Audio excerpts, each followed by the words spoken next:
नमस्कार, मैं हूं प्रशांत चुरहे। इस वक्त की एक बेहद अहम और बड़ी खबर आ रही है जम्मू कश्मीर के बारामूला से, जहां पर आतंकियों की एक कायराना हरकत एक बार फिर सामने आई है। आतंकियों ने एक रिटायर्ड पुलिस अधिकारी को गोली मारकर उसकी हत्या कर दी है। लेकिन खास बात यह बताया जा रहा है कि जब ये अजान दे रहे थे तभी उस वक्त आतंकियों ने इन्हें गोली मार दी। अधिकारी का नाम मोहम्मद शफी बताया जा रहा है। जम्मू कश्मीर पुलिस से रिटायर हुए थे। रिटायर्ड एसएसपी मोहम्मद शफी जब मस्जिद में अजान दे रहे थे उसी वक्त गोली मारकर आतंकियों ने उन्हें घायल किया और बाद में आखिरकार उनकी मौत हो गई।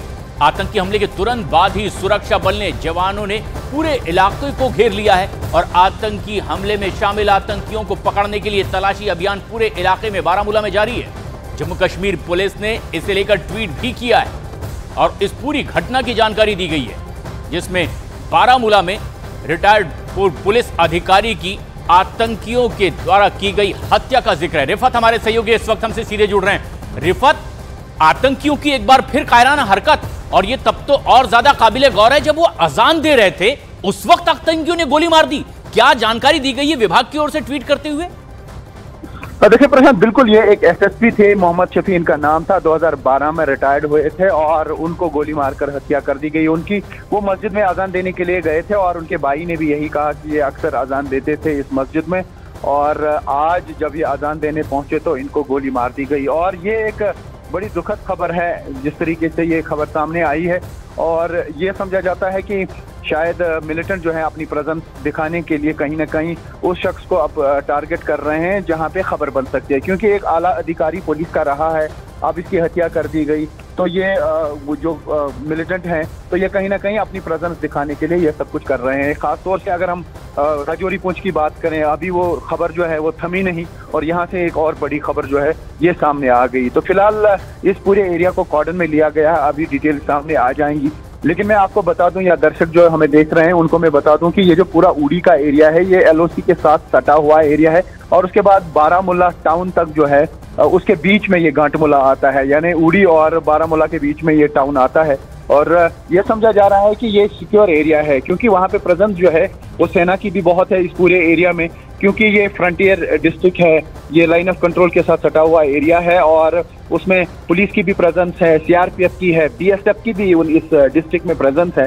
तो इस एरिया में इस तरीके से एक बड़े आला अधिकारी पुलिस की हत्या होना कहीं ना कहीं एक सिक्योरिटी के लिए एक कंसर्न जरूर बन गया है कि जितने भी पुलिस के ऑफिसर्स हैं, चाहे वो इंस्पेक्टर लेवल के हों, डीएसपी लेवल के हों, एसएसपी के, डीआईजी या आईजी के, बहुत सारे पुलिस ऑफिसर्स आज तक रिटायर हुए हैं जो घरों में बैठे हैं। बहुत सारे ऐसे हैं जिनके पास कोई भी सिक्योरिटी कवर नहीं है। तो क्या अब उनकी सिक्योरिटी बढ़ा दी जाएगी या उनको सिक्योरिटी दी जाएगी, ये अब देखना होगा। लेकिन ये पहला रिसेंट टाइम्स में एक एसएसपी रैंक का ऑफिसर जो है, रिटायर्ड ऑफिसर, पहला है ऐसा जिसको गोली मारकर हत्या कर दी गई जिसकी। और ये एक खास बात भी कि बारामूला में रिटायर्ड पुलिस अधिकारी की हत्या कर दी गई गोली मार करके। आतंकियों ने एक बार फिर कायराना हरकत की, लेकिन जिस वक्त रिटायर्ड एसएसपी मोहम्मद शफी पर मस्जिद में हमला हुआ उनके भाई भी वहां पर ही मौजूद थे। उनकी आंखों के सामने ये सब कुछ हुआ है। मोहम्मद शफी के छोटे भाई के मुताबिक ये पूरा प्लान तरीके से किया गया अटैक था। क्या वो बता रहे हैं बतौर चश्मदीद, वो भी जरा गौर से सुनिए। आजान सुन रहा था, उसके बाद जब उसने अशहदु अल्ला इलाहा इल्लल्लाह पढ़ा तो फायर की आवाज़ हो गई। मैं समझा, क्योंकि हमारी माइक खराब थी, मैं समझा शायद क्योंकि मैं ही ठीक करता था, मैं समझा मत माइक खराब हो गई या उसका मत ये कुछ फट गया, उसी की आवाज़ आ गई। हमने बस सीरियसली नहीं लिया। लगता है ये प्लानेड है, क्योंकि इसको पता था, क्योंकि इमाम साहब सैटरडे के रोज घर जाते हैं। लेकिन एक तरफ बारामूला में पूर्व पुलिस अधिकारी की गोली मारकर आतंकियों ने हत्या की, लेकिन एक ऐसा ही आतंकी हमला हुआ है पुंछ में डेरा की गली में, जहां पर 4 जवान शहीद हो गए हैं। और ऐसे में जहां सर्च ऑपरेशन लगातार जारी है। हमारी सहयोगी कोमल लगातार हमारे साथ यहां पर बने हुए हैं, नजदीक से नजर बनाए हुए हैं घटनाक्रम पर। कोमल, कुछ और 3 नागरिकों की संदिग्ध हालत में मौत भी हुई है, क्या बताया जा रहा है इस पूरे सर्च ऑपरेशन के दौरान अब तक की क्या डेवलपमेंट? देखिए प्रशांत, सबसे पहले इस समय जो तैयारी चल रही है उन 4 जवानों को श्रद्धांजलि देने की, और ये हर आंख नम है। आज उन 4 जवानों के जो परिवार वाले हैं, आज वो दुख है। कहते हैं चोट जिसे लगती है दर्द का एहसास उसी को होता है। आज जो उनको दर्द हो रहा है वही दर्द राजौरी पुंछ के स्थानीय लोगों को भी हो रहा है, क्योंकि इन लोगों से हमारी बात हुई।